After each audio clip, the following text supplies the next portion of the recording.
It is a foundational premise that the only limitations the mind possesses are those which human beings choose to acknowledge. Both poverty and riches are, in reality, the offspring of thought. The medium for influencing the subconscious mind. Third step on the path toward riches is identified as autosuggestion. This term applies to all suggestions and self-administered stimuli that reach an individual's mind through the five senses. Put simply, autosuggestion is self-suggestion.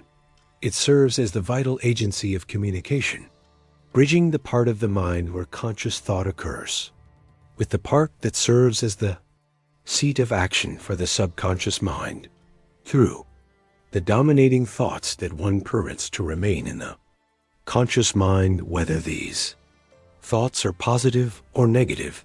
The principle of autosuggestion voluntarily reaches the subconscious mind and influences it.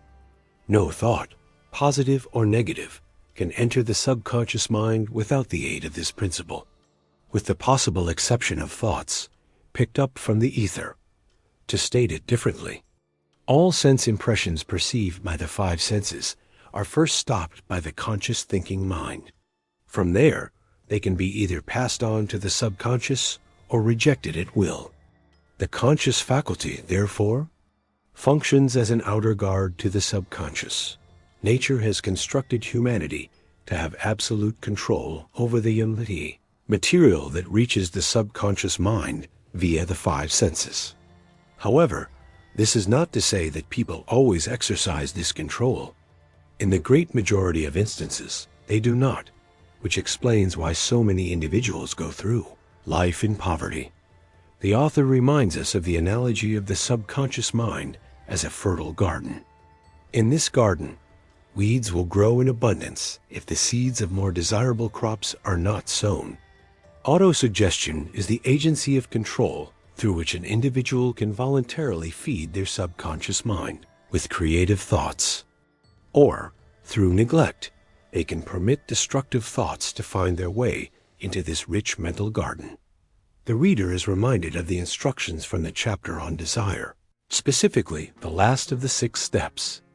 This instruction was to read aloud twice daily the written statement of the desire for money, and to see and feel oneself already in possession of it.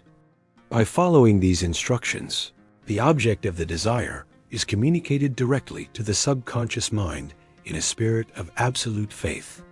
Through the repetition of this procedure, one voluntarily creates favorable thought habits that support the effort to transmute desire into its monetary equivalent. The author strongly suggests going back to review those 6 steps, as well as the instructions for organizing a mastermind group from a later chapter. A comparison reveals that all these instructions involve the application of the principle of auto-suggestion.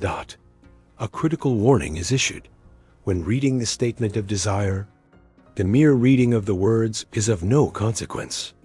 This is only true unless the reader mixes emotion or feeling with their words, repeating a formula like day by day.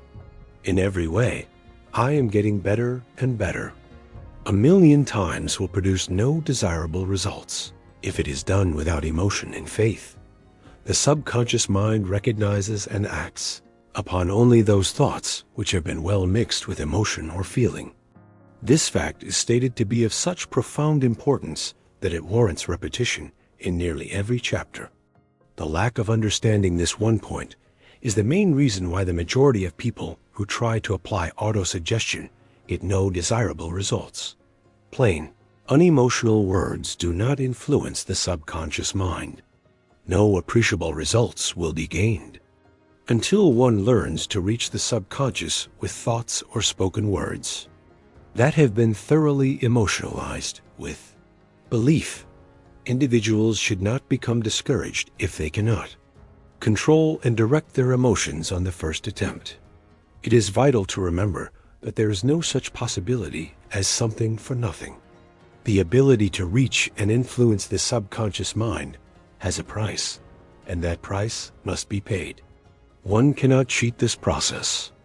The price for this ability is everlasting persistence in applying the principles described.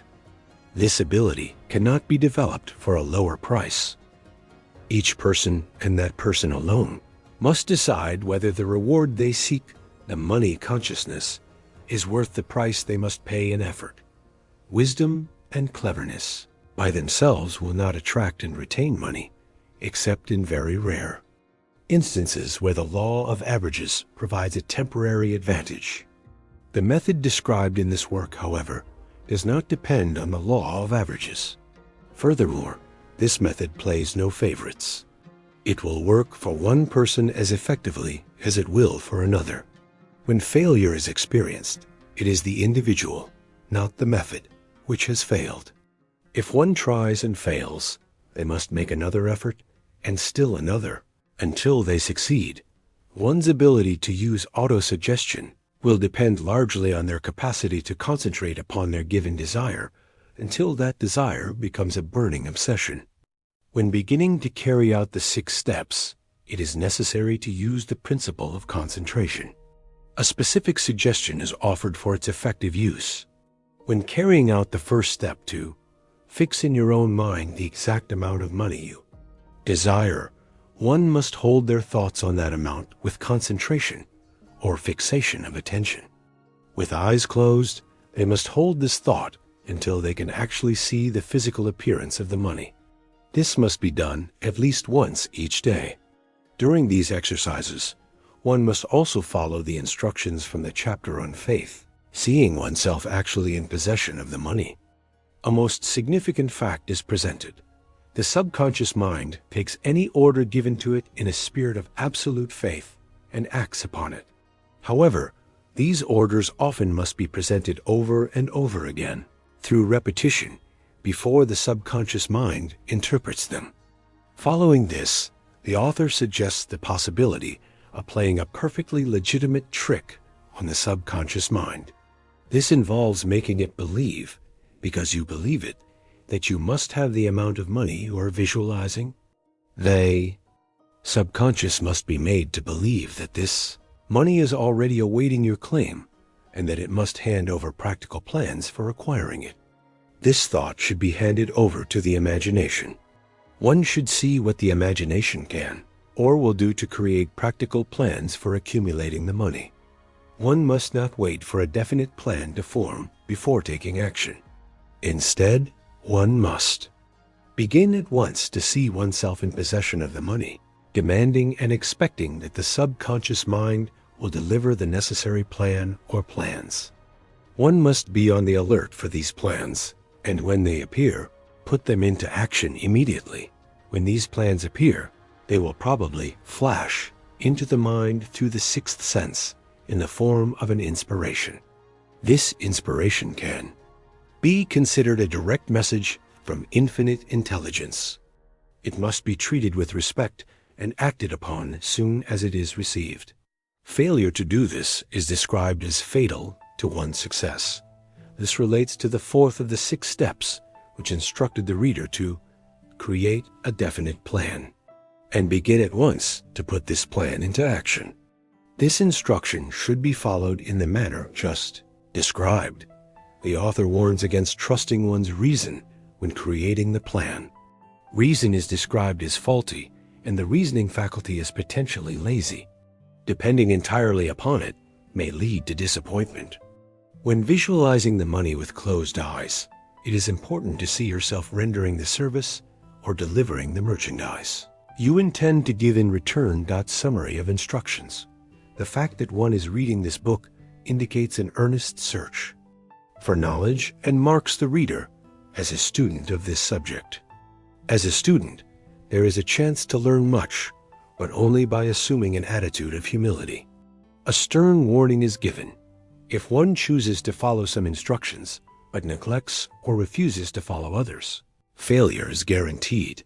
To get satisfactory results, one must follow all instructions in a spirit of faith. The instructions from the 6 steps are then summarized and blended with the principles of this chapter. First, go into a quiet spot, preferably in bed at night, where you will not be disturbed. Close your eyes and repeat aloud, so you can hear your own words, the written statement. This statement includes the amount of money you intend to accumulate, the time limit for its accumulation, and a description of the service or merchandise you intend to give in return. As you carry out these instructions, you must see yourself already in possession of the money. An example is provided. Supposing one intends to accumulate $50,000 by January 1st, 5 years hence, by giving personal services as a salesman. The written statement should be similar to the following. By the first day of January 19, I will have in my possession $50,000, which will come to me in various amounts from time to time during the interim. In return for this money, I will give the most efficient service of which I am capable, rendering the fullest possible quantity and the best possible quality of service in the capacity of salesman of. Describe the service or merchandise. I believe that I will have this money in my possession. My faith is so strong that I can now see this money before my eyes. I can touch it with my hands. It is now awaiting transfer to me at the time, and in the proportion that I deliver the service I intend to render in return for it. I am awaiting a plan by which to accumulate this money, and I will follow that plan. When it is received, second. This program must be repeated night and morning until you can see in your imagination. The money you intend to accumulate, third. A written copy of this statement must be placed where you can see it night and morning. It must be read just before retiring and upon arising.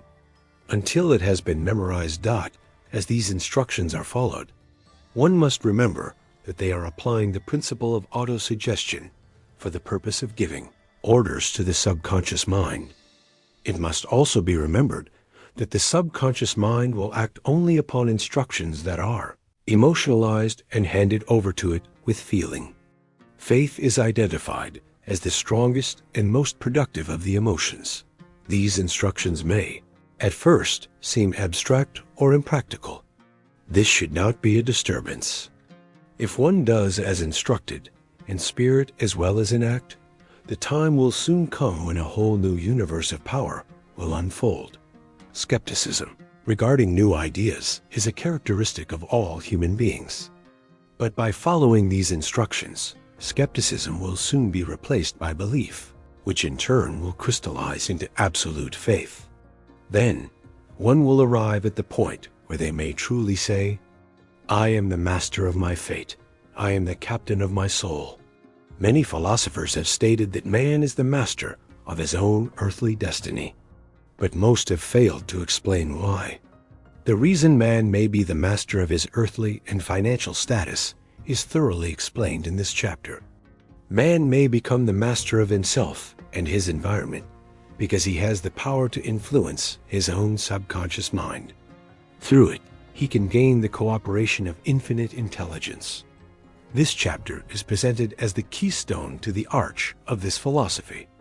The instructions within must be understood and applied with persistence. If one is to succeed in transmuting desire into money, the actual performance of transmuting desire into money involves the use of autosuggestion as the agency to reach and influence the subconscious mind. The other principles are described as simply tools with which to apply autosuggestion. Keeping this thought in mind will provide a constant awareness of the important part this principle plays in the accumulation of money. One is instructed to carry out these instructions as if they were a small child, injecting into the efforts something of the faith of a child. The author states he has been most careful to include no impractical instructions because of a sincere desire to be helpful. After reading the entire book, the reader is instructed to come back to this chapter and follow this final instruction in spirit and in action. Read the entire chapter aloud once every night until you become thoroughly convinced that the principle of autosuggestion is sound and that it will accomplish all that has been claimed for it. As you read, underscore with a pencil every sentence which impresses you favorably. Following this instruction to the letter will open the way for a complete understanding and mastery of the principles of success. But seek first the kingdom of God and his righteousness, and all these things shall be added to you. Matthew 6:33. May the Lord bless you and guide you in every good work.